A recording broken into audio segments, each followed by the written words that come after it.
សមូហកម្មស្ទឹងសង្កែសូមជូនចម្រៀងអត្ថាធិប្បាយភាគទី6យើងខ្ញុំសូមអញ្ជើញអស់លោកអ្នកនាងកញ្ញាបណ្ដែតអារម្មណ៍ជាមួយនឹងចម្រៀងកំពូលមនោសញ្ចេតនាដែលជាមរតកពុំអាចកាត់ថ្លៃបានរបស់រៀមច្បងអ្នកនិពន្ធយើងដូចជាអ្នកនិពន្ធរៀមច្បងពៅស៊ីផូកវីសេចនេះម៉ាឡូពីឬដែលយើងធ្លាប់ហៅលោកថាជាអ្នកនិពន្ធលលបយីឈ្មោលលោកស៊ិនស៊ីសាមុតបេតាសិល្បៈនៃចម្រៀងសម័យអ្នកនិពន្ធស្វាយសំអឿកវីម្ចាស់ស្ទឹងសង្កែគង់ប៊ុនឈឿនរៀមច្បងសិរីវុឌ្ឍព្រមទាំងស្នាដៃខ្លះទៀតដែលជារឿងគួរឲ្យសោកស្ដាយបំផុតដោយយើងខ្ញុំមិនបានដឹងពីឈ្មោះរបស់អ្នកនិពន្ធព្រោះតែក្តីនឹករលឹកជាមួយនឹងក្តីគោរពដឹងគុណដ៏ជ្រាលជ្រៅចំពោះអស់លោកទាំងអស់យើងខ្ញុំក៏បានរៀបរៀងនៅចម្រៀងអត្ថាធិប្បាយនេះឡើងដើម្បីគ្រាន់នឹងបានកំដរដួងចិត្តហើយដែលចាត់ទុកថាអស់លោកអ្នកកំពុងតែបានរស់នៅជាមួយនឹងយើងខ្ញុំជារៀងរហូតជាមួយគ្នានេះផងដែរយើងខ្ញុំសូមថ្លែងអំណរគុណចំពោះលោកហេនសុផលដែលបានធ្វើអំណោយនៅបទចម្រៀងពីសម័យមុនមួយចំនួនមកដល់សមូហកម្មស្ទឹងសង្កែហើយយើងខ្ញុំក៏សូមសរសើរចំពោះឧត្តមគតិដ៏ខ្ពង់ខ្ពស់របស់លោកដែលបានខំថែរក្សាទុកនៅបទចម្រៀងជាច្រើនឲ្យនៅគង់វង្សល្អក្នុងគ្រាដែលអ្វីមួយចំនួនបានត្រូវបាត់បង់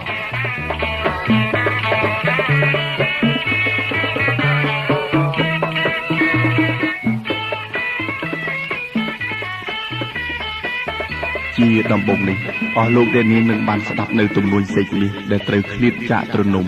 តាមរយៈសំនៀងរបស់លោកកែវសារ៉ាតដែលបានសុំខ្លួនមកជួយរំលែកអំរែកដួងចិត្តក្នុងគ្រាដែលកវីសេចមាសម៉ាឡូពីត្រូវឃ្លាតកាយឆ្ងាយពីមាតុភូមិកំសត់របស់ខ្លួនអស់រយៈកាលជិត20ឆ្នាំកន្លងមកនេះក្នុងទំនុកនៃបទកូឡាបស្តុកតុនកែវភ្នែកកវី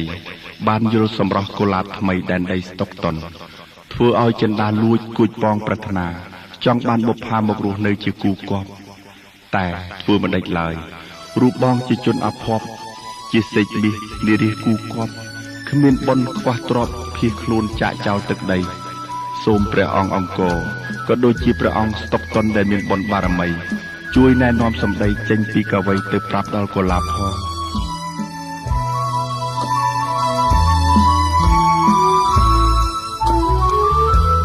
ជួនថ្ងៃបន់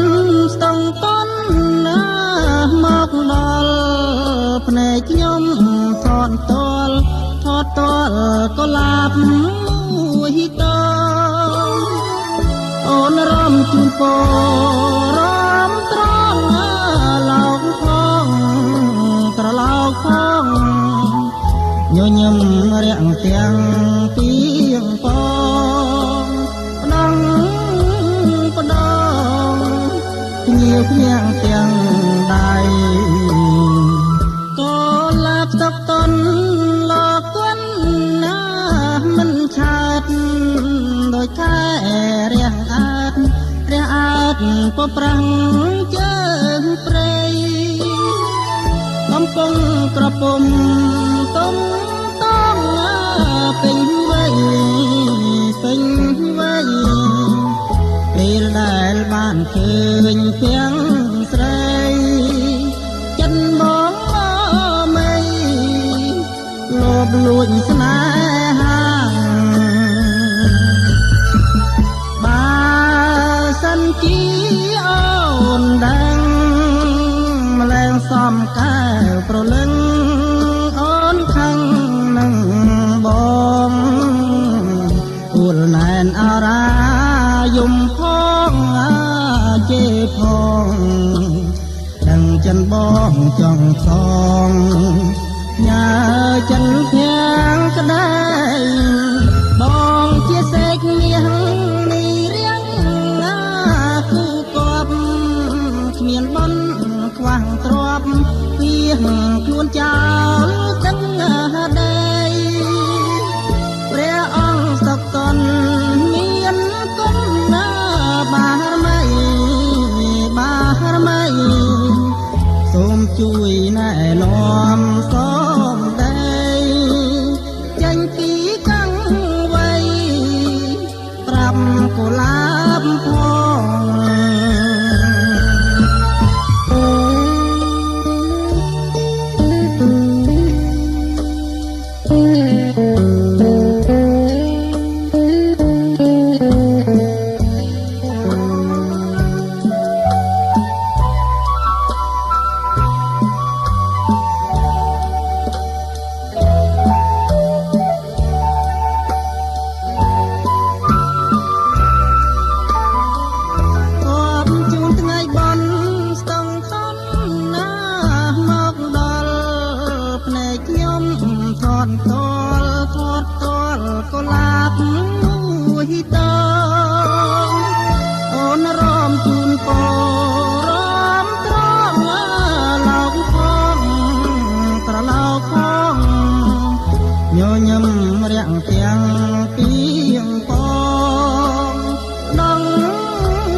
វភ្ញាំងទាំង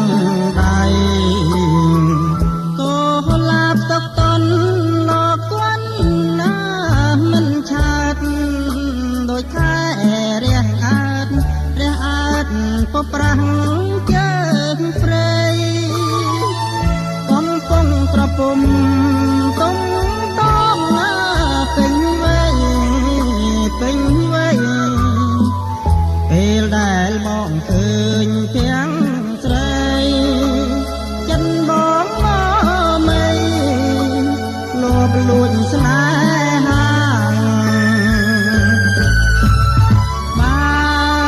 សិនជាអូនដឹងម្លេះសំកែប្រលឹងអូនខឹងនឹងបងគួរណែនអរាយំផងជេផងដឹងចិត្តបងចង់សងញ៉ាចិនទាំងក្ដីបងជាសេចនាងនេះរៀងគូកបខ្វះបនគ្មានទ្រព្យទៀងខ្លួនចោលទាំងដីព្រះអង្គសុខតនមានគុណណាបារមីសូមជួយណែនាំសំដីចេញពីកង់វ័យប្រាប់កុលាបផង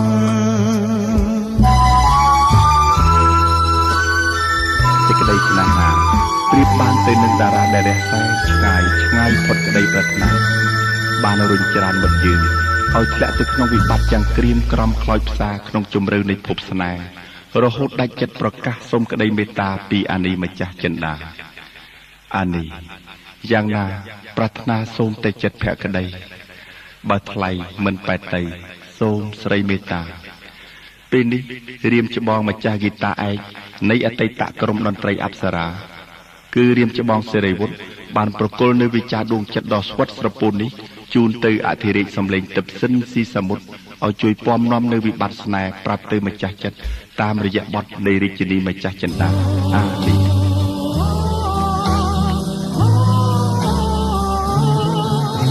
អានីខ្ញុំនឹងច្រៀងចម្រៀងនេះដើម្បីអ្នកអានីរាត្រីដែលរៀមបានជួបថ្លៃរាត្រីតែនាំមកនៅក្តីវិបាកញាប់ញ័រក្នុងចិត្តដោយរូបស្រីមិនគិតអាណិតដល់រូបខ្ញុំលួចសំឡឹងនាងអានេះពេលស្រីរំខ្ញុំផងទុំព្រួយខ្លួនមួយរូងរែងព្រួយក្រៀមក្រំខ្លោចសាយ៉ាងណាប្រថ្នាសូមតែចិត្តទាំងក្តីបើថ្លៃមិនបែបតែសូមស្រីមេត្តាខ្ញុំឈរគៀនលួចគុណខាងត្រាដូចឃើញតារាដែលរសាឆ្ងាយចឹងរៀមនៅនឹកស្ដាយដល់កាស្រីថ្លៃមិនប្រណីបែបទូកុំព្រីអូអានីរឿងអ្វីទៀតខ្ញុំមកលេងបានក៏លយ៉ាមកលេងមិនបាននៅរឿងហេតុអ្វីសូមស្រីជួយឆ្លើយនៅចម្លើយយ៉ាងខ្លីបើថ្លៃមិនបែបតែសូមស្រីមេត្តាអានីពេលស្រីរងខ្ញុំពំទុកព្រួយខ្លួនទ្រូងរែងព្រួយគ្រៀមក្រំខ្លោចសាយ៉ាងណាប្រាថ្នាសូមតែចិត្តភក្តីបើថ្លៃមិនប៉ែតទឹកសូមស្រី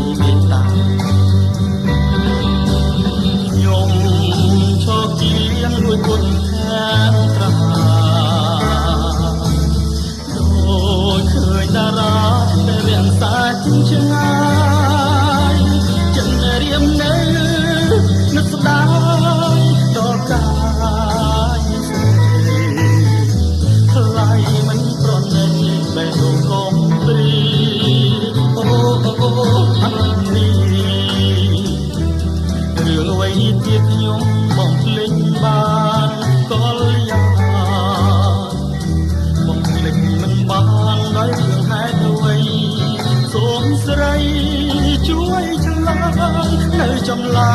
យយ៉ាងខ្លីបាថ្លៃមិនបែបតែសូមស្រីមេត្តាអានេះសូមស្រីចិនណារូបបងសោះសេចក្តីស្នេហាគឺជាប្រតិកម្មដែលច្បាប់ធម្មជាតិបានតាក់តែងឲ្យមនុស្សលោកគ្រប់រូបតែបើយើងគិតមើលទៅវាផ្ដល់សេចក្តីសុខដ៏តិចតួចបំផុតតែវាជាប្រភពនៃសេចក្តីទុក្ខដ៏ច្រើនលើសលប់មើលចុះសូម្បីតែការចាប់ផ្ដើមលួចស្រឡាញ់គេក៏បានធ្វើឲ្យមិត្តយើងត្រូវគេងអោបទុកតែម្នាក់ឯងទៅហើយគឺទុកព្រោះមិនដឹងធ្វើជាយ៉ាងណាដើម្បីឲ្យគេបានយល់ចិត្តទុកស្នេហ៍ទុកស្និទ្ធទុកធំកន្លងជាតិនេះស្គាល់ម្ដងឆ្លងមិនផុតឡើយណាស់ហើយយើងទុករឿងនេះឲ្យទៅលោកស៊ិនស៊ីសមុទ្រដែលជាម្ចាស់នៃទុកស្នេហ៍នេះបកស្រាយទៅចុះគឺបទលួចស្នេហ៍លួចទុកដែលនិពន្ធបទនេះនឹងទំនុកដល់លោកខ្លួនឯងផ្ទាល់គេព្រួយតែឯងរកខ្លែងមិនរួចព្រួងស្នេហ៍លាក់លួចលត់ឆ្លាញ់គេលួចស្នេហ៍លួចទុំព្រួយក្នុងនេះ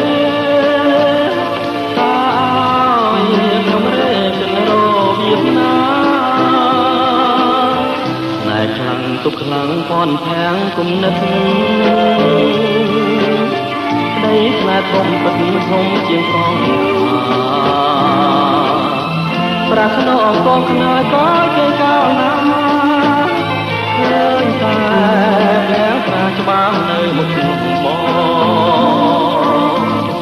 យល់មុខទុកមកដូចជាគេដាក់មុនឡើងថាក៏ឡើយមុនល្អទុកស្នេហ៍ទុកស្និទ្ធទុកធំកន្លងជាតិនេះស្គាល់ម្ដងឆ្លងមិនផុតឡើយតើធ្វើមិនទៅឲ្យពើយល់ចិត្តថាប្រស្នេហ៍ស្និទ្ធស្និទ្ធតែមិនហើយរត់ថ្ងៃរៀមទាំងដាច់យកស្លាប់មកអូនអើយប្រណយល់ចិត្តមក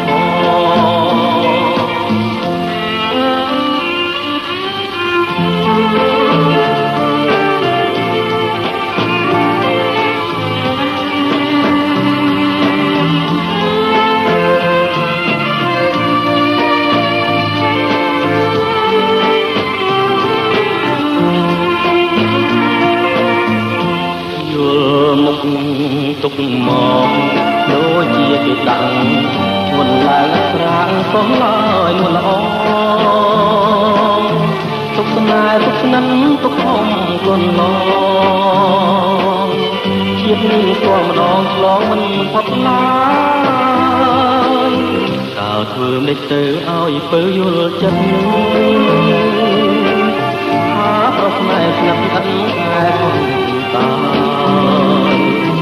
រត់ថ្ងៃរៀមសឹងបាច់ពីអស្លាប់ហើយ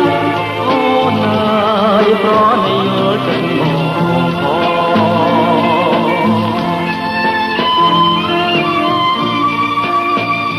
កចិត្តដែលស្រឡាញ់គ្មានវេលាណាដែលអារម្មណ៍របស់បងមិននឹកស្រមៃដល់រឿងភ័ក្រដ៏ស្រទន់បង្កប់ទៅដោយមន្តស្នេហ៍របស់អូនបានឡើយដើម្បីឲ្យអូនបានយល់ពីក្តីស្នេហ៍របស់បងហើយដើម្បីឲ្យបងបានរសាយនៅទុកកង្វល់ពីក្នុងទ្រូងខ្លះទោះជាក្តីស្នេហ៍មិនបានស្ថិតនៅក្នុងរង្វង់ដៃទាំងទ្វេរបស់បងក៏ដោយក៏បងសូមផ្ញើនៅចម្រៀងស្នេហ៍ដែលសារភាពចេញពីដួងចិត្តបរិសុទ្ធដើម្បីច្រៀងបំពេព្រលឹងស្នេហ៍ពីចម្ងាយបើអូនស្ដាប់កាលណាសូមស្រីមេត្តាយល់ដល់ចិត្តស្នេហ៍របស់បងខ្លះផងគ្រាន់តែបានយល់ស្គាល់ខាងត្រាចិនលួចប្រាថ្នាលើស្រីគេងក៏មិនលក់នឹកប្រមៃឃើញតែភាំងស្រីជាប់នឹងនេត្រាបងសូមផ្ញើនឹងចរណៃវាមួយយ៉ាងខ្លីគឺជាតែងក្តីស្នេហ៍សូមអូនមេត្តា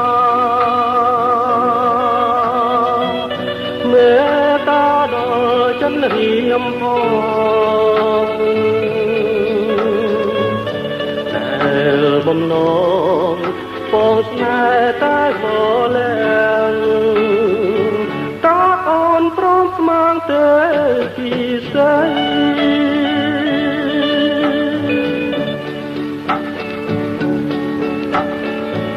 ហាងត្រាស្រទន់មានមុនស្នេ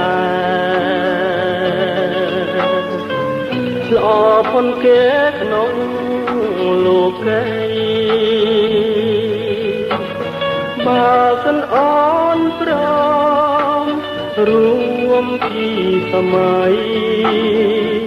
ចរណហើយកែគុំព្រួយចិនដាបងសូមច្រៀងចំរៀងស្នេហ៍ច្រៀងថ្នមបំពេប្រលឹងដែលរៀងស្នេហ៍មកស្ដាប់កាលណាសូមចិនដាចេះប្រណីសូមចិត្តថ្លៃចេះខន្តីកនដងតោស្នេហ៍របស់បង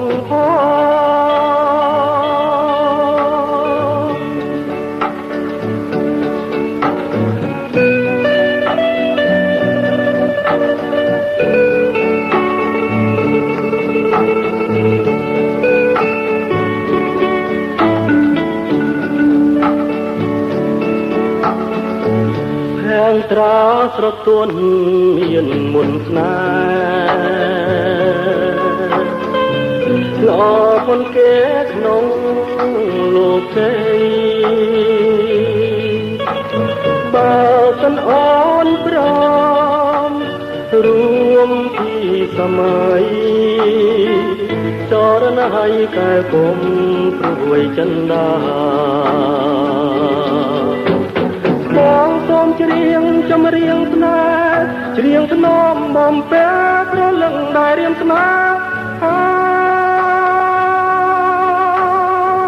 មកស្ដាប់កាលណាសូមចិនដាចេះប្រណីសូមចិត្តថ្លៃចេះខន្តីសនដងដល់ស្នេហ៍របស់បងផង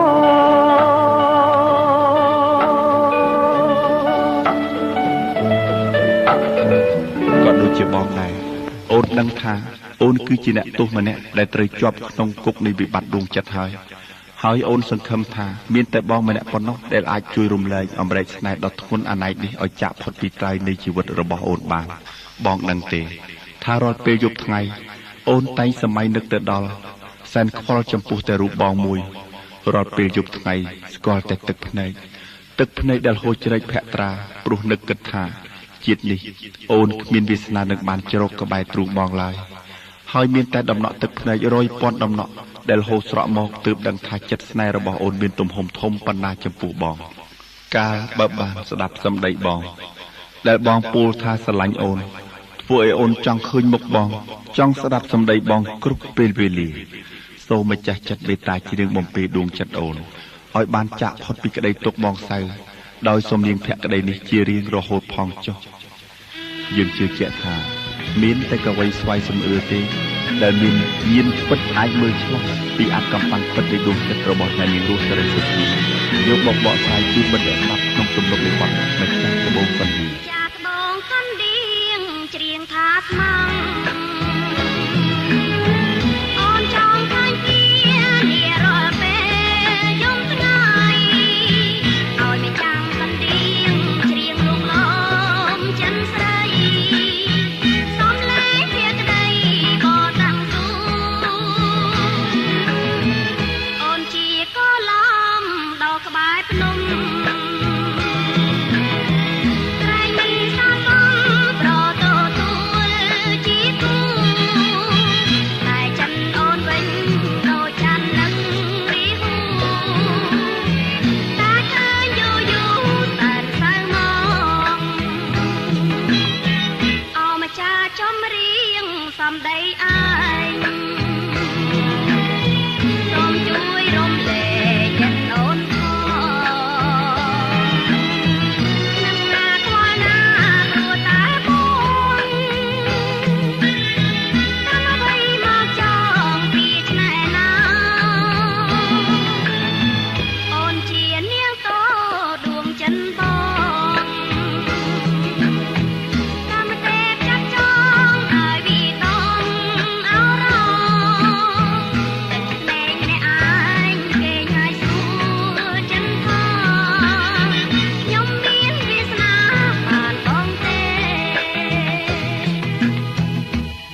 បានមួយចម្លើយដែលអ្នកនាងរស់សេរីសុធីឆ្លើយថាស្នេហ៍តបមកវិញ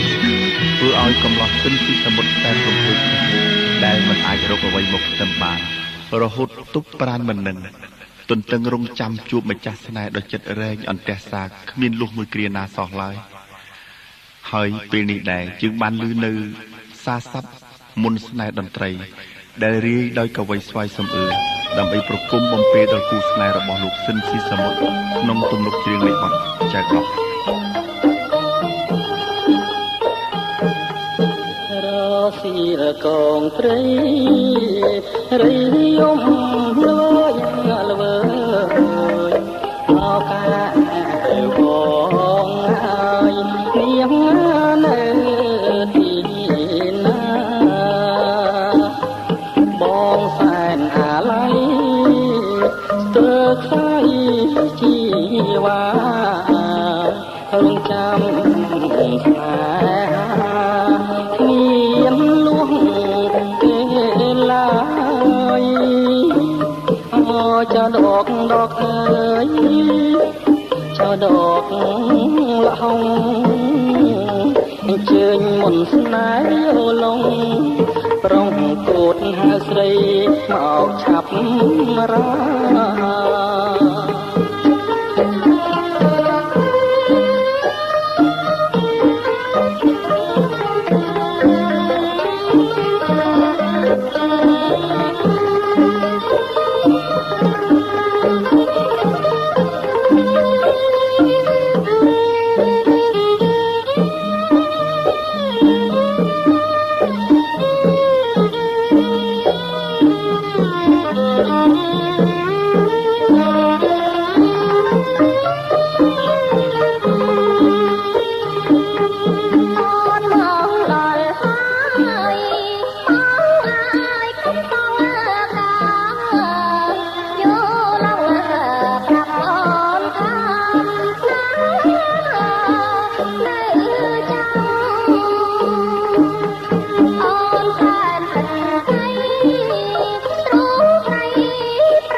ចាស់ស្នេហ៍កុំសើ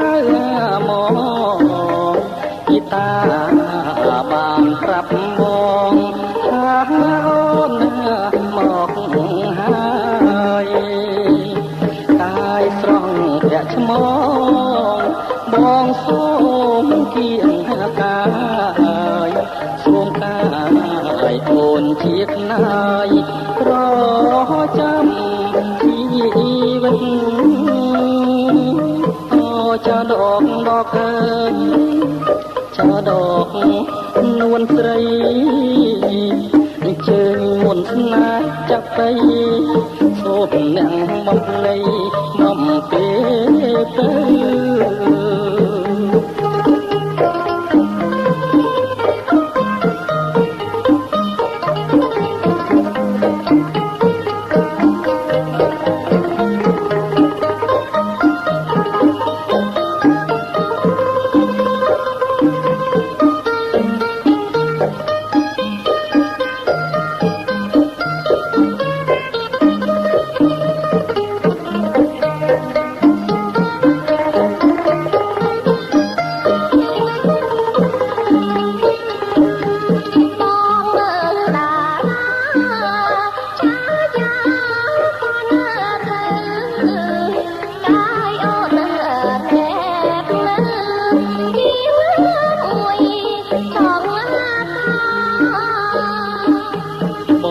ចាប់ចន្លេងក្តិចស្ទួចមាច់ឆាអោនថើបបុកផាជាខាងស្រីចាំអងមកចាយកអញ្ជើញភ្លេងទាំងអស់នេះប្រគំពេលគូខ្ញុំ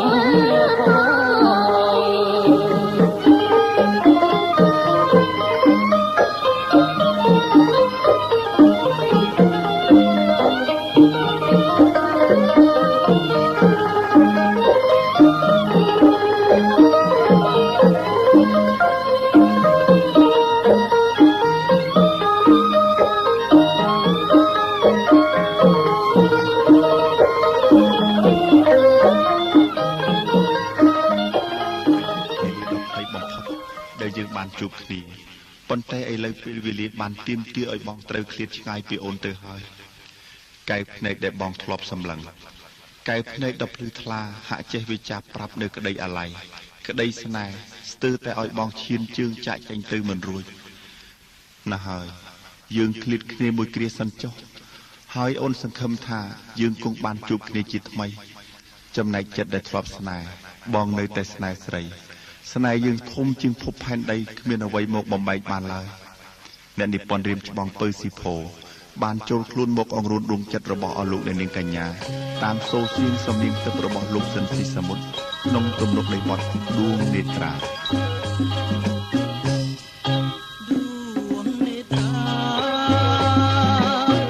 មានវិចារថានៅអាឡ័យ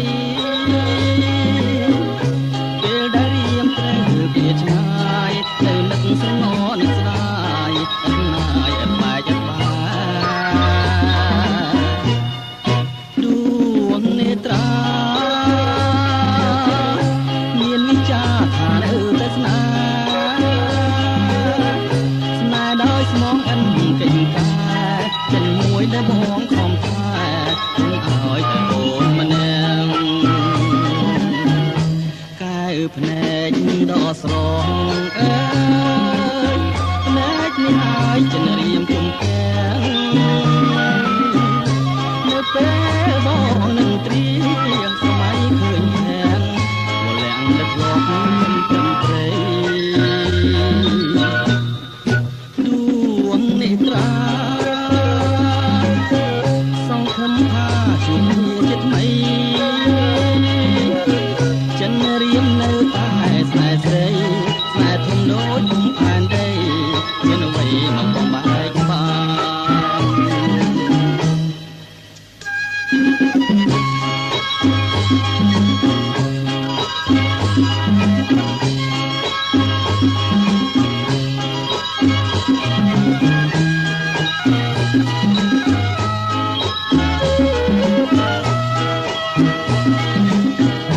កែវភ្នែកដ៏ស្រង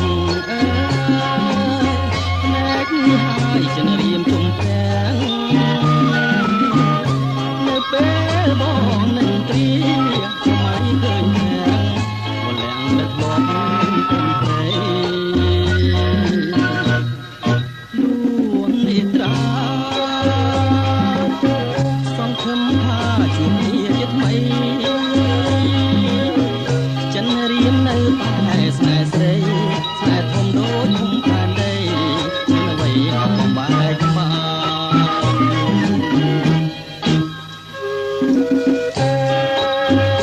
ចំពោះចំណងស្នេហ៍ដែលអាចមានសម្រស់ល្អទៅបានហើយដែលអាចថិតថេរអស់រយៈកាលដ៏យូរអង្វែងបានគឺអាស្រ័យទៅលើការស្រឡាញ់ជាមួយនឹងទឹកចិត្តស្មោះភក្តីរវាងគ្នានឹងគ្នាគឺចិត្តស្មោះភក្តីនេះហើយដែលនាំឲ្យសេចក្តីស្នេហាអាចคล้ายទៅជាវត្ថុដ៏ឆើតឆាយលើធម្មជាតិគឺចិត្តស្មោះនេះហើយដែលជាពន្លឺនៃសេចក្តីសង្ឃឹមជាពន្លឺនៃសុភមង្គលដ៏ពិតប្រាកដក្នុងជីវិតស្នេហាពេលវេលាបានបង្កើតនៅរឿងម៉ងសៅពេញក្នុងទ្រូងបងព្រោះតែត្រូវឃ្លាតកាយឆ្ងាយពីអូនមិនយូរប៉ុន្មានពេលវេលាបានអនុញ្ញាតឲ្យយើងជួបគ្នាជាថ្មីវិញហើយក៏គឺពេលនេះដែរដែលបងទើបដឹងថាក្តីនឹករលឹកនឹងការស្រឡាញ់រឹតតែមានទំហំធំធេងលើសអ្វីៗទាំងអស់សម្រាប់បង គឺនៅពេលដែលស្នេហ៍ត្រូវឃ្លាតបែកពីអូនមួយថ្ងៃទ្រូងបងចំទៀតមិនចង់ឃ្លាតឆ្ងាយពីស្រីឡើយក្រមមេឃពណ៌ខៀវយើងជាទូកលេសំសានប្រឡាយនឹងអធម្មជាតិបែកអូនមួយថ្ងៃទ្រូងបងចង់ចិនមិនចង់ឃ្លាតឆ្ងាយពីស្រស់ស្រីអូនគេមិនលួងបើអន់រូបបងគេយំដបឡងមិនហើយតែใจគេនៅម្នាក់ឯងអូនតែងស្រមៃឃើញស្វាប្រាថ្លៃជុំនឹងលើត្រតែដងបងលោជាចង់មកភ្លេចិនបងចំបាយក្រៃគ្មានវាសនានឹងបានណែបនឹងជាប់ចិត្តអរាព្រោះអីព្រោះសាបងអ្នកក្រក្រី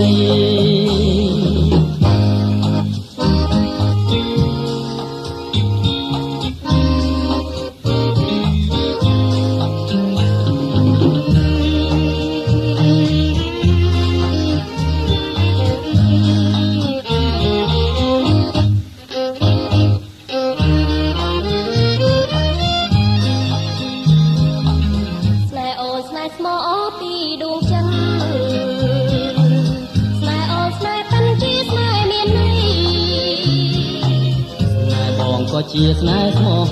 តែក្តីព្រោះអូនប្រណីដល់ក្តីស្នេហ៍បងមានអ្វីខំជាស្នេហាស្នេហ៍សូស្នេហ៍ចិនដាដូចយើងពីគួងស្នេហាស្នេហាស្នេហ៍ជាគូក្រស្នេហ៍អូននឹងមកជាថ្លៃប្រត់ស្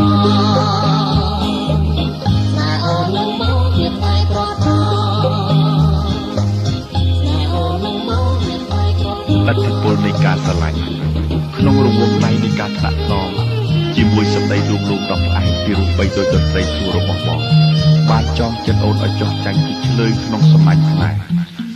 ក្នុងគ្រានេះអូនបានស្គាល់នៅពន្លឺនៃសេចក្តីស្នេហ៍ដែលអូនត្រូវបានរស់នៅដោយមានន័យមានខ្លឹមសារសម្រាប់ជីវិតនៅលើលោកនេះហើយបើដូច្នេះទោះជាផែនដីក្រោមផ្ទៃមេឃងងឹតក៏ចិត្តស្នេហ៍របស់អូននៅតែមានពន្លឺដែលអាចបំភ្លឺស្នេហ៍យើងជាដរាបរៀងទៅដែរហើយអូនសច្ចាថានឹងខំថែនៅសំណប់ស្នេហ៍របស់អូនមិនឲ្យរបេះទៅវិញបានឡើយជាមួយនឹងវិចារមនោសញ្ចេតនាដ៏មានជម្រៅរបស់អ្នកនិពន្ធរៀមច្បងពៅស៊ីផូមានតែរាជធីតាមនោសញ្ចេតនាកណ្ដាលកោះអលងស្នេហ៍រស់សេរីសុធាទេដែលអាចផ្ដិតបានពីរូបអារម្មណ៍ពិតប្រាកដដែលស្ថិតនៅក្នុងដួងចិត្តអ្នកនិពន្ធយើងយកមកបកស្រាយសម្រាប់អារម្មណ៍របស់មិត្តដែលស្ដាប់តាមទំនុកនៃបទស្គាល់រសជាតិស្នេហ៍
Rosna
សម្ដីដែលបងបានប្រកាស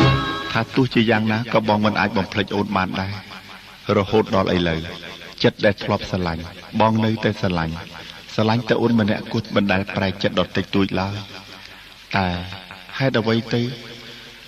ដែលនាំឲ្យបងត្រូវសម្រក់ទឹកភ្នែកអូនខឹងនឹងបងរឿងអី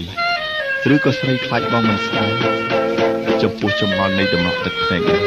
លោកសិនស៊ីសមុទ្របានបញ្ចេញនូវសំឡេងយ៉ាងផ្អែមស្រទន់ដើម្បីបំពេញលួងលោមម្ចាស់ចិត្តតាមរយៈបទទឹកភ្នែកនៃទ្រូងបងទឹកភ្នែកអូនដែលស្រង់លើទ្រូង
បងនឹងទេ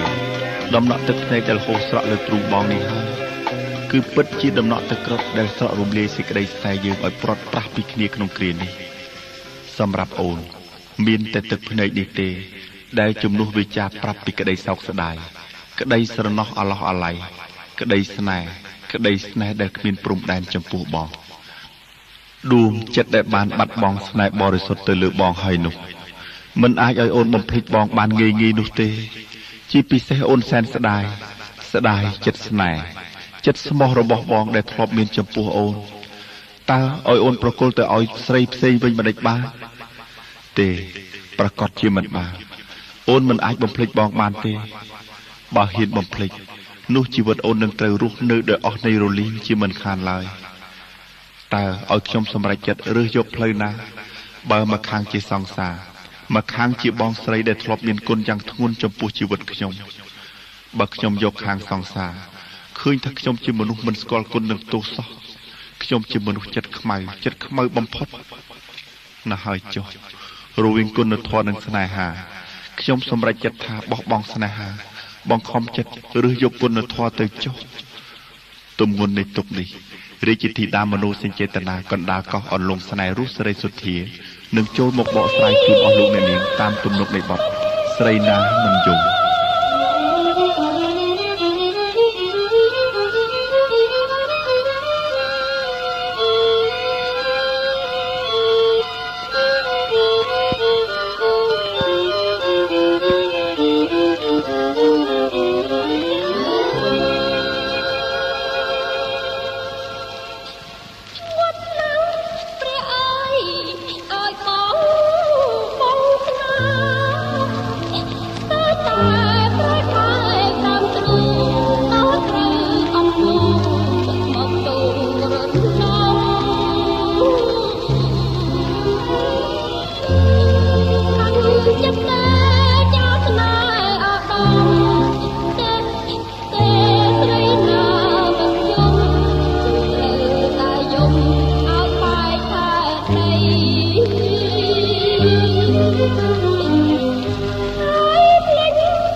ប្រត់ទាំងក្តីស្រឡាញ់ដែលមិនអស់អាល័យយ៉ាងនេះសោះ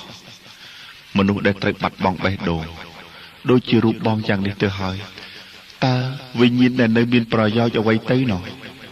គ្មានអ្វីទេសម្រាប់បងគឺនៅសល់តែសេចក្តីស្រឡាញ់ដែលអួលណែនពេញអរាទោះជាវាចាស់ក៏មិនរួចសល់តែទឹកភ្នែកនៃសេចក្តីសោកស្ដាយព្រោះត្រូវបាត់បង់នៅសេចក្តីស្នេហ៍បរិសុទ្ធសម្រាប់បងពីថ្ងៃនេះតទៅសល់តែសេចក្តីអស់សង្ឃឹមក្នុងភពឥតខ្លឹមសារនៃជីវិតតែប៉ុណ្ណោះក្នុងគ្រានេះអធិរាជសម្លេងទឹមសិនស៊ីសមុទ្រ នឹងចូលមកបកស្រាយនៅបទប្រត់ទាំងស្រឡាញ់ដែលមានអ្នកនិពន្ធរៀបច្បងពើស៊ីផូជាម្ចាស់បទភ្លេងនិងទំនុកច្រៀងអូនប្រត់ទាំងស្រឡាញ់ហើយបងចោះចាញ់នៃស្នេហ៍ដែលបងប្រាថ្នាបើទ្រាំនៅទៀតក៏អាចក្លំសាក្នុងភពស្នេហាស្នេហ៍ណា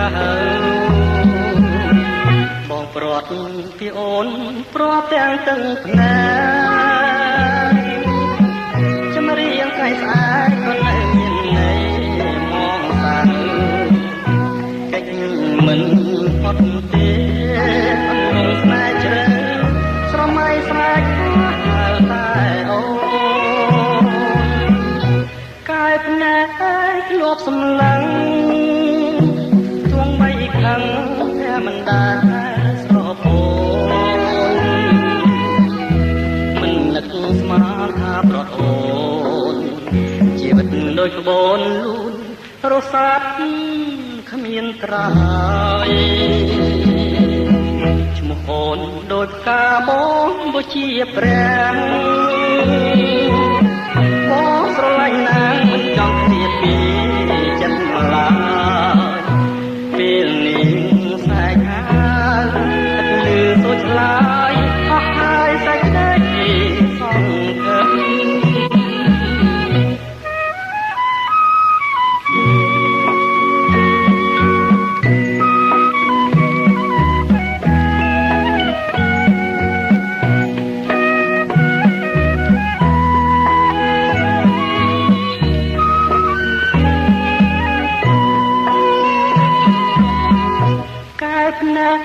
ធ្លាប់សម្លឹងទងបីខឹងតែមិនដែលស្រពោនមិននឹកស្មានថាប្រត់អូនជីវិតដូចក្បូនលូនរសាត់គ្មានត្រើយឈ្មោះអូនដូចផ្កាបងបុជាព្រះបងស្រឡាញ់ណាស់មិនចង់ឃ្លាតពីចិត្តឡើយពេលនេះសែកហើយអត់លឺសូចឡើយអស់ហើយសេចក្ដីសង្ឃឹមក្តីស្នេហ៍ដែលប្រត់ឆ្ងាយទៅបន្សល់នៅតែស្នាមអនុស្សាវរីយ៍ដិតជាប់ក្នុងល្អាងស្នេហ៍នានានៃភ្នំសំពៅគឺល្អាងទាំងនេះហើយដែលយើងទាំងពីរធ្លាប់បានមកកំសាន្តជាទីឋានបានបង្កើតនៅអនុស្សាវរីយ៍គ្រប់ប្រការដែលមិននឹកឃើញស្មានថាស្នេហាយើងត្រូវនិរិះទៅដោយក្តីសង្វេគយ៉ាងនេះឡើយក្នុងល្អាងស្នេហ៍ដ៏ស្ងាត់ជ្រងំនៅសល់តែស្នាមឆ្លាក់ឈ្មោះអូននឹងបងលើផ្ទាំងថ្មដានដែលយើងធ្លាប់បានសច្ចាថាស៊ូស្លាប់ជាមួយគ្នាក្នុងភ្នូតែមួយប៉ុន្តែរហូតមកដល់ឥឡូវម្រះព្រៅលាស់ត្រួយថ្មីហើយក៏នៅតែឃ្លាតពីបងដដែលនេះគឺបទពន្លងម្រះព្រៅដែលមានកវីម្ចាស់ស្ទឹងសង្កែគង់ប៊ុនឈឿនជាម្ចាស់ទំនុក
ចំពោះសេចក្តីស្នេហាកាលបើបានដាក់ចិត្តថាស្រឡាញ់យ៉ាងពិតប្រាកដការស្រឡាញ់នោះនឹងមិនអាចធ្វើឲ្យគេបំភ្លេចបានងាយៗទៅវិញនោះឡើយទោះជាដល់ទីបញ្ចប់នៃជីវិតក៏នៅតែមិនអាចបំភ្លេចបានដែរ20ឆ្នាំកន្លងរឿងរ៉ាវស្នេហ៍ពីអតីតនៅតែដិតជាប់ក្នុងទ្រូងបងជានិច្ចចំពោះបងនៅចាំទាំងអស់ចាំអ្វីត្បិតតែពាវារីបានផ្ដន់ទាឲ្យយើងព្រាត់គ្នារាប់ឆ្នាំទៅហើយទោះជាស្នេហាយើងវាប្រៀបបានទៅនឹងសំណល់នៃភ្លើងទីដែលឆេះអស់ទៅហើយនឹងមិនអាចបំភ្លឺជីវិតស្នេហ៍យើងតទៅទៀតក៏ដោយក៏ចិត្តបងនៅតែខ្វល់ដល់បុត្រីដែលអូនស្រីនឹងបងបានផ្ដល់កំណត់ឲ្យយើងអូសំណប់ចឹងជីវិតមាបង20ឆ្នាំកន្លង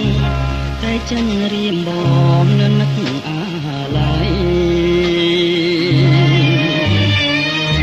ភ្លេចណាំងខ្វល់ណាស់គ្មានលួងមួយថ្ងៃចិត្តចង់តែឃើញបុត្រីតាចំរានវ័យប៉ុណ្ណាហើយពេលបែកគ្នារាប់ឆ្នាំចាំគ្មានភ្លេចអ្វីចាំទាំងសំដីគ្រួសារជាស្ដីឲ្យយើងបែកផ្លូវអ្នកទោះដួងចិនជីវិតអាស្រ័យសួរទ្រាំរស់ទាំងសោកសៅលងលួងអីលើហើយណានួនល្អការសំលេងខ្មោះមកអកលួងចិនស្រីហាហមដោយត្រកខ្សែបីនៃបាប្រុសស្រីសបាយអើងកងគេសើចបងយំស្ដាយបងកងអង្ចាចិនបងលៀងក្នុងជ្រលងជ្រួជ្រងលោកាសំណប់រតីប្រណីផងអូនបងសូមស្គាល់កូនដែលរូបស្រីស្ងួនយកទៅរាំងសាបីបងថ្នាក់ថ្នមឲ្យភ្លេងបៃតាតើបានសុខទុក្ខយ៉ាងណាសូមស្រីមេត្តាបង្ហាញបងផង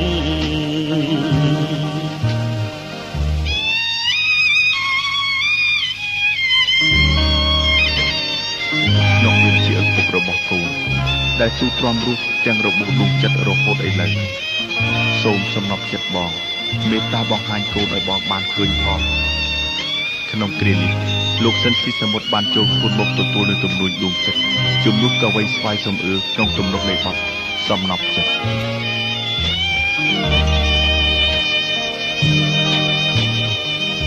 កាលសំលេងខ្មោះមកលួងចិនស្រី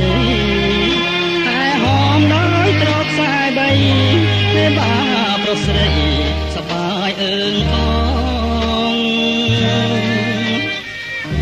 គេសើចបងយំស្ដាយបងកងអង្ចាចិនមកលៀងក្នុងជ្រលងជ្រួងជ្រងលោកាសំណប់រតីប្រណីផងអូនបងសូមស្គាល់កូនដែលរូបស្រីស្ងួនយកទៅរាំងសាបីបងថ្នាក់ថ្នមឲ្យភ្លេចបៃតាតើបានសុខទុក្ខយ៉ាងណាសូមស្រីមេត្តាបង្ហាញបងផង